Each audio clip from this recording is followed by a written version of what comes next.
हम यहाँ पर क्लास 10th के इंग्लिश की फर्स्ट फ्लाइट बुक के लेसन्स पढ़ रहे हैं. The chapter that we'll study today is chapter 3.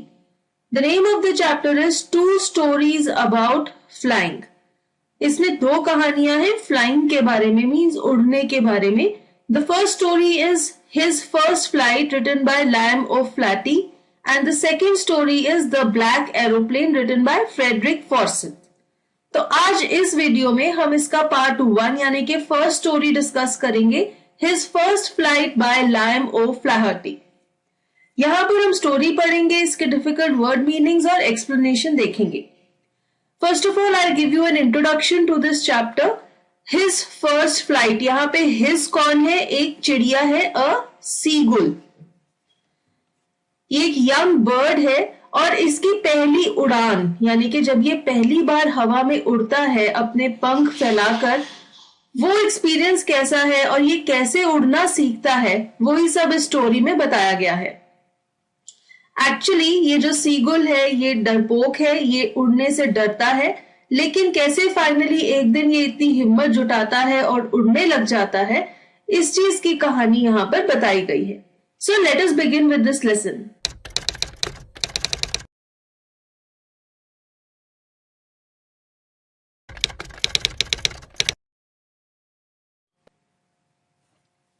The young seagull was alone on his ledge. Ledge is a narrow horizontal shelf projecting from a wall or here a cliff.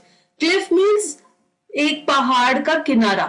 वहां से एक पतली सी horizontal shelf बाहर निकल रही थी और इसके किनारे पर ये सीगुल चिड़िया बैठी हुई थी.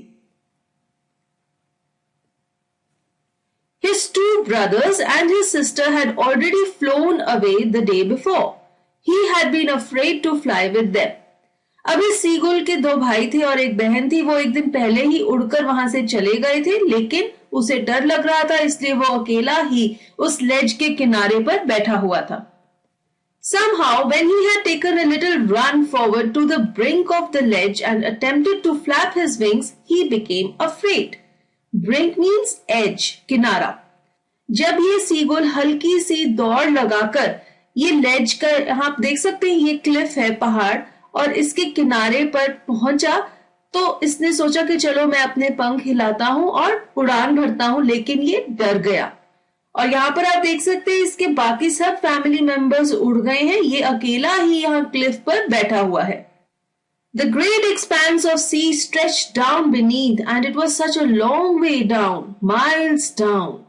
अब नीचे इतना बड़ा गहरा समुंदर था, उसे देख के ये सीगुल डर गया. He felt certain that his wings would never support him. So he bent his head and ran away back to the little hole under the ledge where he slept at night. अब उसको इतना डर लग रहा था, वो ये sure था कि उसके जो पंख हैं वो कभी भी इतने मजबूती से हिल नहीं पाएंगे, उसे सपोर्ट नहीं कर पाएंगे और इसी वजह से वो समुंदर में डूब सकता है. इसलिए सीगुल ने क्या किया, ये छोटे से होल में वापस भाग गया. इस क्लिफ में एक छोटा सा होल था और यहीं पर इसने रात बिताई. तो ये सीगुल बहुत ज्यादा डरा हुआ था, इसे लग रहा था कि इसके विंग्स इतने मजबूत नहीं है, ये उड़ नहीं पाएगा, और इसलिए इसने रात उस क्लिफ में ही बिताई. His father and mother had come around calling to him shrilly, upbraiding him, threatening to let him starve on his ledge unless he flew away. But for the life of him, he could not move. Upbraiding means scolding, डांटना. अब ये seagull के parents ये चाहते थे कि वो भी उड़े, इसलिए वो क्या कर रहे थे, वो अलग अलग वेज ट्राई कर रहे थे ताकि वो उड़ सके. वो क्या कर रहे थे, वो उसे जोर जोर से चिल्लाकर बुला रहे थे. दे वर कॉलिंग हिम श्रिली. श्रिली मीन्स एक तीखी सी आवाज में चिल्लाना. वो उसे डांट रहे थे, उसे धमका रहे थे कि हम तुम्हें खाना नहीं देंगे, भूख से ही मर जाओगे यहां पर बैठे बैठे. और इसलिए वो उसे कह रहे थे कि यहां से उड़ो, चलो. वो चाहते थे कि वो उड़े, लेकिन but for the life of him, यानी कि उसमें जितनी भी जान थी वो खत्म हो गई थी, वो उड़ नहीं पा रहा था, वो वहां से हिल ही नहीं पा रहा था. ऐसा लग रहा था जैसे वो एक मूर्ति बन के वहां पर बैठा हुआ है. That was 24 hours ago. Since then, nobody had come near him. 24 hours means one day. अब पूरा एक दिन बीत चुका था जब उसके पेरेंट्स ट्राई कर रहे थे अलग अलग वेज उसे वहां से हिलाने के लिए, लेकिन अब उन्होंने भी गिव अप कर दिया था. अब पूरा एक दिन बीत गया था और कोई भी नहीं आया था इस सीगुल के पास उसे कुछ कहने के लिए, उसे खाना देने के लिए, उसे वहां से हिलाने के लिए. तो वो अकेला ही इस लेज पर बैठा हुआ था.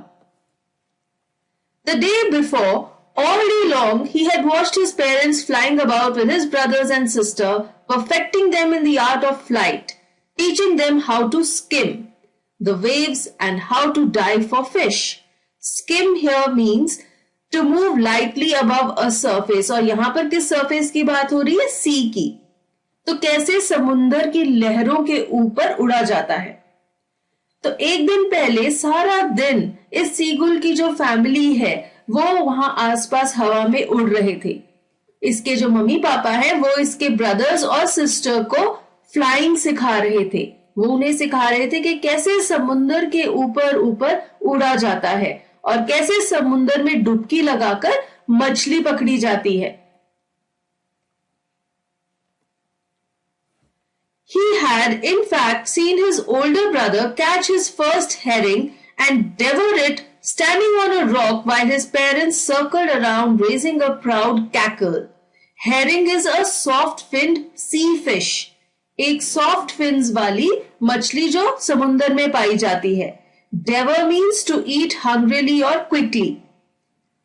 Cackle means the sound produced by the birds. तो एक दिन पहले ये सीगुल जो पहाड़ी के किनारे पर बैठा हुआ था, इसने क्या देखा कि इसका बड़ा भाई यानी कि एक और चिड़िया, इस सीगुल का भाई, उसने क्या किया, उसने अपने पेरेंट्स से मछली पकड़ने का आर्ट सीखा और उसने अपनी पहली मछली पकड़ी. समुंदर में डुबकी लगाकर मछली पकड़ी और उसे जल्दी से वो खा गया. और उसके पेरेंट्स बहुत प्राउड थे अपने बेटे की इस अचीवमेंट को देखकर. तो वो उसके आसपास खुशी से उड़ रहे थे और एक कैकलिंग साउंड प्रोड्यूस कर रहे थे, जिस साउंड के थ्रू वो उसकी प्रेज कर रहे थे और अपनी प्राइड शो कर रहे थे कि हाँ, आज हमारे बेटे ने एक बहुत बड़ी चीज की है. तो ये सीगुल अकेला ही इस पहाड़ी पर बैठा हुआ था और ये सब कुछ देख रहा था. And all the morning, the whole family had walked about on the big plateau midway down the opposite cliff, taunting him with his cowardice. Taunting means किसी का मजाक उड़ाना, किसी को छेड़ना.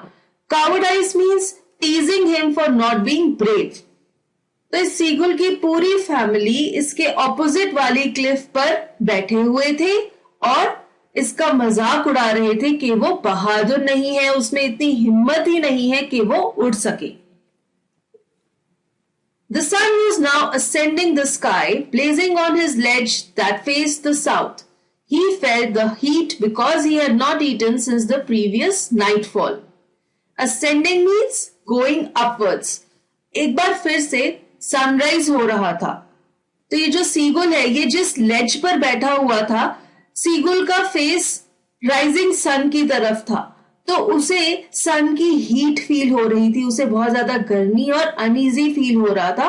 और ज्यादा हीट इसलिए फील हो रही थी क्योंकि उसने एक पूरे दिन कुछ नहीं खाया था.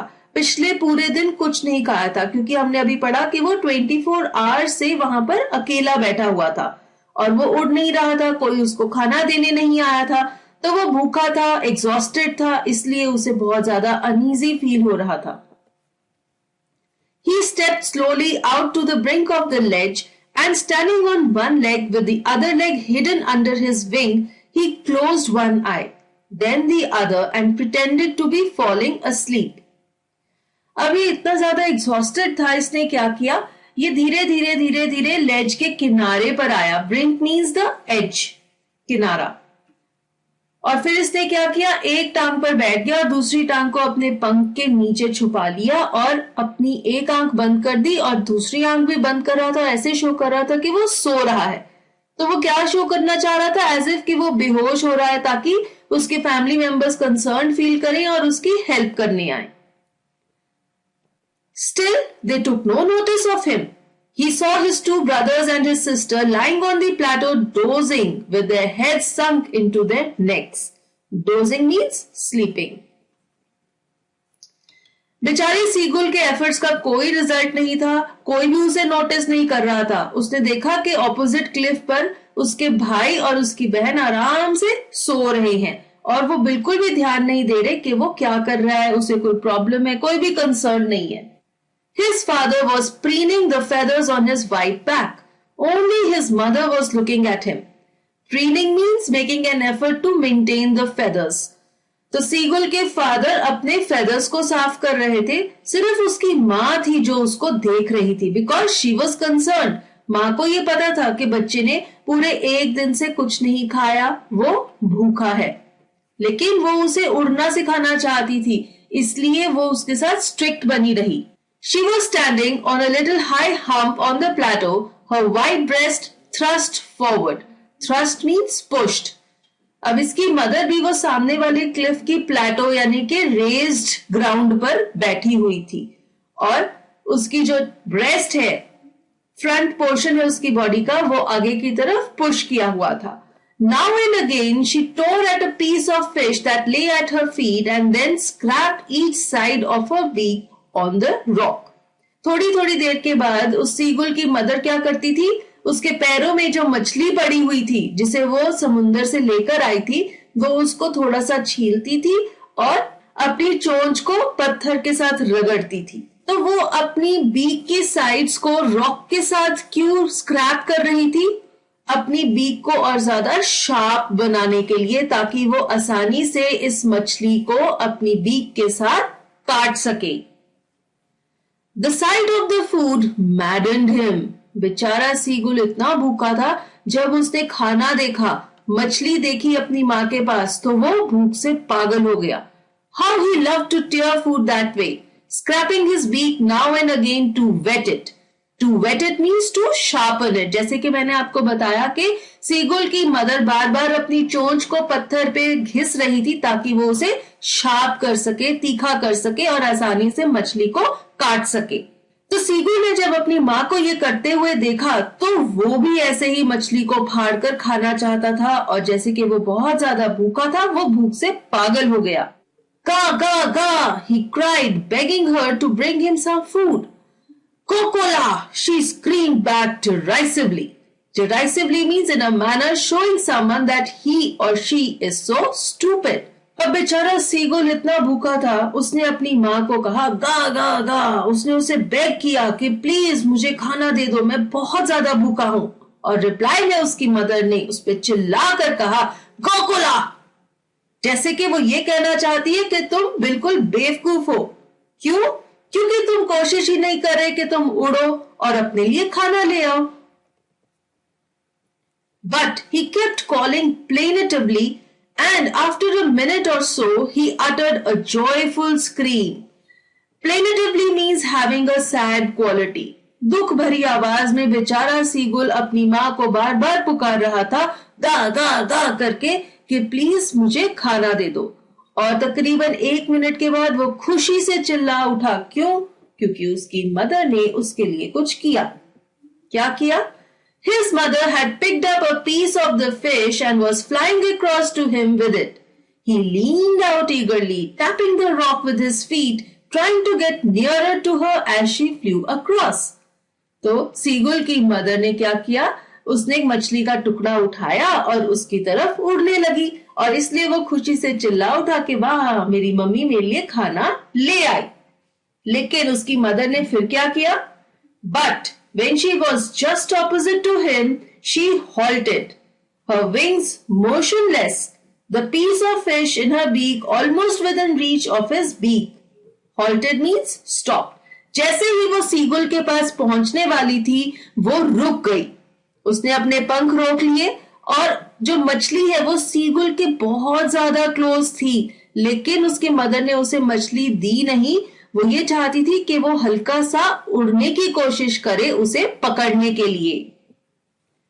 He waited a moment in surprise, wondering why she would come nearer, and then, maddened by hunger, he dived at the fish. अब एकदम से तो बेचारा सीगुल हैरान था कि मम्मी खाना क्यों नहीं ला रही है, बीच में ही रुक गई है।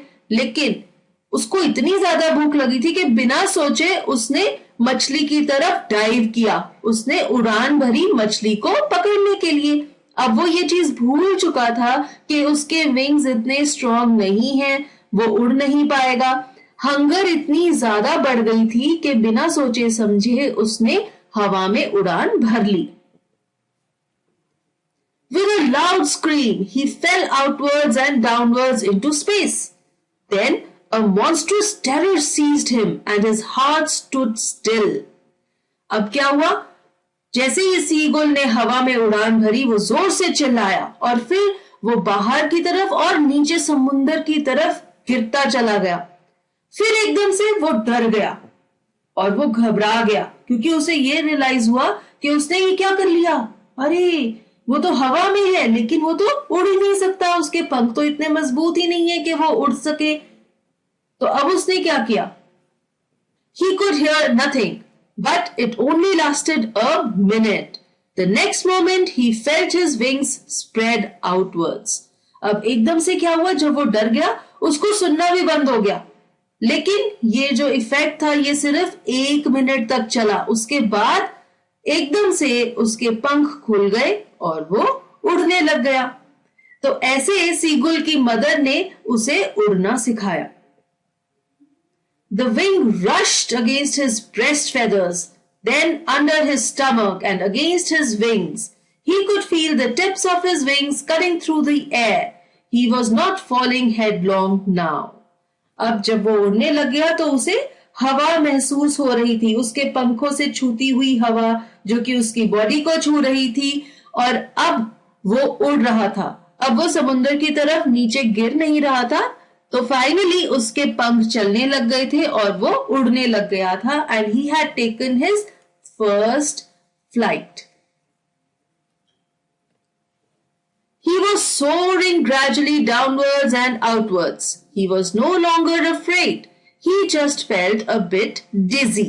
Soaring means flying and dizzy means an uncomfortable feeling of spinning around and losing one's balance. तो अब फाइनली ये सीगुल हवा में उड़ रहा था, नीचे की तरफ, बाहर की तरफ, अलग अलग डायरेक्शंस में वो उड़ रहा था, और अब उसे डर भी नहीं लग रहा था। उसे सिर्फ थोड़ा सा डिजी फील हो रहा था, यानी कि थोड़ा अनईजी फील हो रहा था, बिकॉज एक दिन से उसने कुछ खाया नहीं था और वो सारा दिन धूप में बैठा रहा था, इस वजह से वो एग्जॉस्टेड था, थका हुआ था। Then he flapped his wings once and he soared upwards. Ga ga ga ga ga ga ga kula! His mother swooped past him, her wings making a loud noise. Swoop means उसके पास से गुजरना। तो अब जैसे ये seagull उड़ने लग गया था, ये ऊपर हवा में आकाश की तरफ उड़ रहा था। इसकी माँ बहुत ज्यादा खुश थी, अलग अलग आवाजें निकालकर वो अपनी खुशी एक्सप्रेस कर रही थी, और फिर इसकी माँ भी इसके पास से गुजरी और अपने पंखों को जोर से फड़फड़ाती हुई निकल गई। He answered her with another scream. Then his father flew over him screaming. तो इस सीगुल के पेरेंट्स बहुत ज्यादा खुश हैं, वो अपने बच्चे के आसपास उड़ रही हैं, वो सेलिब्रेट कर रही हैं कि फाइनली इसने अपनी फर्स्ट फ्लाइट ले ली है और ये अपने डर के ऊपर विजय प्राप्त कर रहा है। He saw his 2 brothers and his sister flying around him, curveting and banking and soaring and diving. Curveting means leaping like a horse. Banking means flying with one wing higher than the other. तो ये जो curveting, banking, soaring and diving है, ये क्या है? ये अलग अलग motions या movements है flying की। कर्वेटिंग में क्या होता है? आप ऐसे लीप्स लेते हैं घोड़े की तरह। बैंकिंग में एक पंख ऊपर और एक पंख नीचे की तरफ होता है। सोरिंग मीन्स एकदम से ऊपर की तरफ उड़ना, एंड डाइविंग मीन्स एकदम से नीचे डायरेक्शन में जाना। तो ऐसे अलग अलग मोशंस में इसकी सारी फैमिली, इसके पेरेंट्स और इसके ब्रदर्स एंड सिस्टर इसके आसपास उड़ रहे थे। सब बहुत ज्यादा खुश थे कि सीगुल ने उड़ना सीख लिया है। Then he completely forgot that he had not always been able to fly and commended himself to dive and soar and curve, shrieking shrilly. तो फाइनली अब ये सीगुल भी भूल चुका था कि इसे उड़ना नहीं आता, इतनी परफेक्टली उड़ रहा था, कभी डाइव कर रहा था, सोव कर रहा था, कर्व कर रहा था और खुशी से चिल्ला रहा था. He was near the sea now, flying straight over it, facing straight out over the ocean. तो अब ये क्या कर रहा था? स्किम, समुंदर के बिल्कुल पास ऐसे उड़ रहा था. He saw a vast green sea beneath him, with little ridges moving over it, and he turned his beak sideways and cawed amusedly. Cawed is the sound produced by the bird. अब जब ये समुंदर के इतनी पास उड़ रहा था तो उसने क्या देखा कि बहुत बड़ी हरे रंग की सी है और उसमें छोटी छोटी रिजेस हैं. रिजेस क्या है? उसकी लहरें, जो वेव्स होती हैं सी की. और उसने अपनी चोंच को साइडवेज टर्न किया और कॉ कॉ की साउंड निकालता हुआ खुशी से हवा में उड़ने लगा. His parents and his brothers and sister had landed on this green flooring ahead of him. अब इस सीगुल के पेरेंट्स और इसके ब्रदर सिस्टर्स को सी के ऊपर लैंड करना भी आता था, यानी कि वो अपने पैरों को हल्का हल्का हिलाकर वेड कर कर सी के ऊपर बैठ भी सकते थे और वो ऐसा ही कर रहे थे. They were beckoning to him, calling shrilly. He dropped his legs to stand on the green sea. Beckoning means signaling him to follow them. तो उसके फैमिली मेंबर्स उसे कह रहे थे कि तुम भी हमें देखो और हमारी तरह करो. हम क्या कर रहे हैं? हम अपने पैरों को थोड़ा थोड़ा हिलाकर समुंदर के ऊपर बैठे हुए हैं, तो तुम भी ऐसे ही हमारी तरह करो. His legs sank into it. He screamed with fright and attempted to rise again, flapping his wings. अब इस सीगुल को अभी प्रैक्टिस नहीं थी कि वो सी के ऊपर बैठ सके, तो जैसे ही उसने अपने पांव समुंदर में डाले तो क्या हुआ? वो डूबने लग गया और वो एकदम से डर गया और उसने अपने पंख फड़फड़ाए, उड़ने की कोशिश की, क्योंकि अभी उसे इतनी प्रैक्टिस नहीं थी कि वो अपने पैरों को वेड करके समुंदर के ऊपर बैठ सके. But he was tired and weak with hunger and he could not rise, exhausted by the strange exercise. तो अब ये जो सीगुल है ये इतना थका हुआ था और भूखा भी था, इसलिए ये उड़ नहीं पाया. और ये जो इतनी एक्सरसाइज की थी इसने, फ्लाइंग की और समुंदर के ऊपर बैठने की जो कोशिश की थी, इसके कारण ये और भी ज्यादा थक गया था. His feet sank into the green sea and then his belly touched it and he sank no further. अब क्या हुआ? इसके पैर जब समुंदर में डूब गए और इसका जो पेट है वो समुंदर को छूने लगा, तो इसने क्या रियलाइज किया कि अब वो डूब नहीं रहा, तो वो समुंदर के ऊपर तैरने लग गया.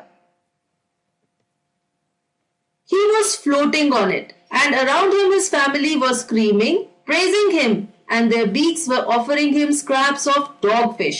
He had made his first flight. तो अब जब वो ऐसे समुंदर के ऊपर तैरने लग गया तो उसके फैमिली मेंबर्स बहुत ज्यादा खुश थे, क्योंकि उसने ये चीज भी सीख ली थी कि कैसे वो समुंदर पर तैरते हैं.